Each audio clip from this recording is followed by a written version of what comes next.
"500 years ago, there were people on both sides of the Atlantic Ocean, but neither knew about the other.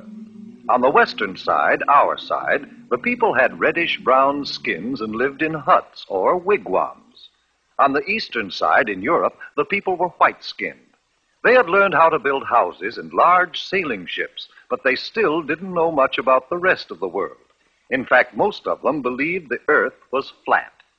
Then one day, a map maker named Christopher Columbus had an idea. Do you know what? I think the world isn't flat at all. I think it's round like a ball. Did you hear what he said? Did you hear what he said? He said that the world is round. Oh, he's crazy mad.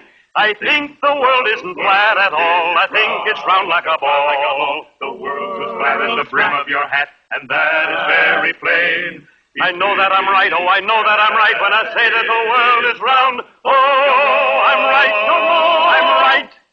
My thinking is sound and I'll prove the world's round. It won't take very long.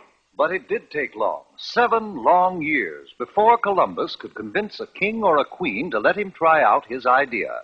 Then Queen Isabella of Spain agreed to supply the ships and men for his trip.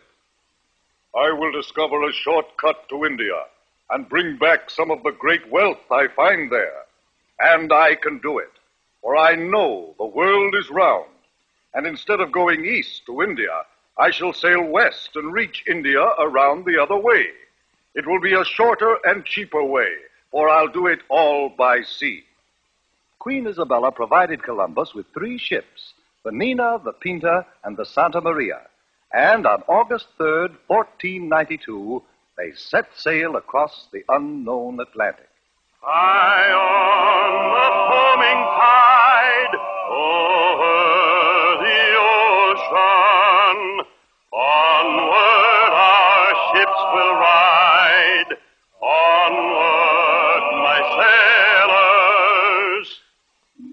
The ships sailed onward, but 2 long months after they started, there was still no sign of land ahead. Turn back, Columbus!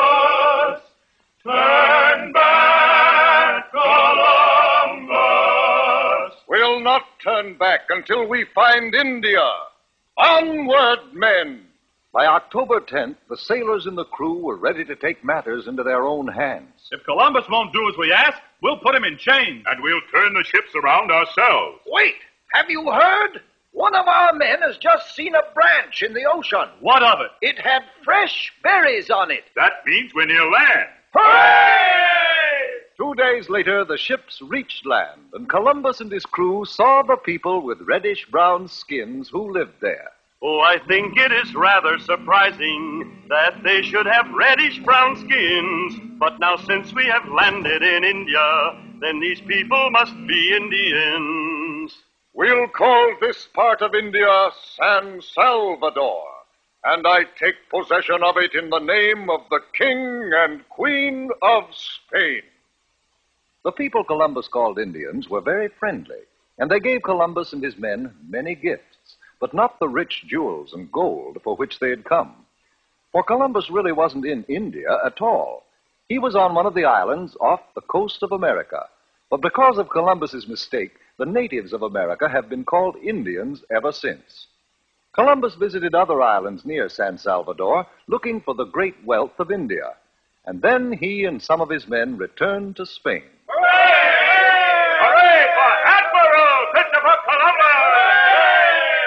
Columbus had no trouble getting ships and men for his second voyage, but he still hadn't the slightest idea that he was headed for the vast continent of America, and that he would have had to cross it and sail over the Pacific Ocean before he could reach India by traveling west. The men of Europe were no longer afraid of the ocean. Columbus made 2 more voyages, and other explorers followed. But each year on October 12th, we celebrate Columbus Day, the anniversary of that day in 1492, when Columbus first sighted the land of the New World, America.